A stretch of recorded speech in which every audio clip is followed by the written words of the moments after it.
In 1926, Andrew Vogel started to make paint in a small workshop using 2 grinders capable of making 5 gallons of paint a day. When my grandfather started the business, he used Orange brand as the logo or the label in which he marketed and sold his products.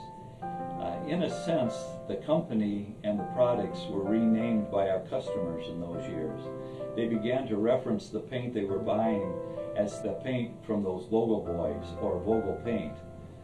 After the acquisition of Diamond Products, both Diamond Paint and Vogel Paint were operated as 2 companies side by side. And so there was a desire to bring those 2 together, and as a result, the Diamond Vogel logo was born. Through the years, the Diamond Vogel brand and logo evolved. We've introduced new product brands and some divisions began to use different branding. Over the years, our business has grown. We are now in many different market segments. We decided to bring all of these brands, with the exception of a couple, under one united brand, and that is going to be the Diamond Vogel brand. I'm really excited for you to have a look at what we've been working on.